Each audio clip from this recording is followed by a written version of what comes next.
There's a place inside of my heart that goes untouched. It's guarded by iron gates that won't rust. It's probably because all of my pain hides there, and I've been scared to let people in who I don't trust, including myself too. I can't even unlock it. Just talking about it out loud sounds like nonsense. I've had friends who made me regret being vulnerable, so I returned to the sea of isolation like the Loch Ness. Okay, I wake up in the morning and I have a running checklist. Stress, anxiety, performance, they checked in. All of them seem to bombard me before breakfast. Wouldn't it be nice to first get my eggs in? Before I start to question, before I start today's hard lesson, before I get caught up in my mind's own madness? What a place to be.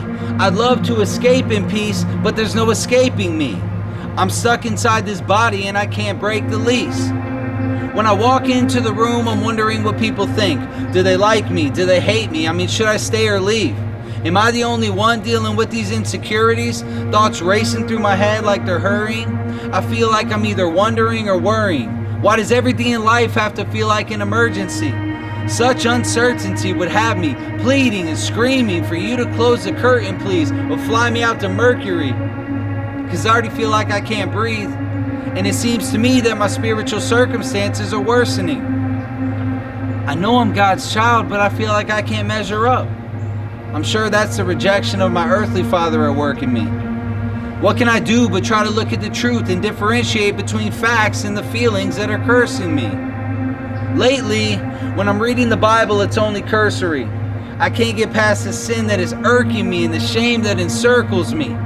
I feel like the enemy's trying to ruin me subversively. There I go again with my feelings.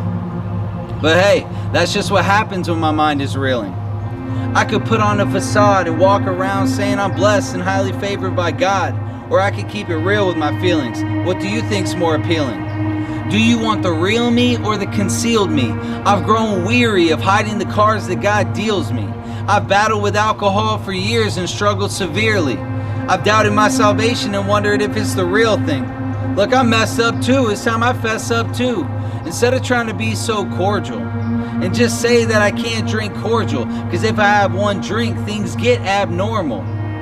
It feels good to let these feelings go. The gates inside don't feel so closed. These words I have are more than prose. That's far too formal. I think I'm done with the masquerade, because holding all this pain inside is like holding on to a live grenade. I'd rather call a spade and live in the light and truth instead of hiding away to my dismay. Because even though feelings aren't factual, at times they seem more real than that which is actual. So let me call them how I see them and speak them how I feel them, so I can guard myself from being too rigid and classical. Because honestly, that type of avoidance is not practical, and living under the pressure of perfection is unnatural. Maybe now you're starting to see why this poem is entitled in all capitals. Hope you didn't expect a Disney script. This isn't magical. But when the words emerge from the dark and proceed from the heart, it's in that moment that the prose becomes masterful.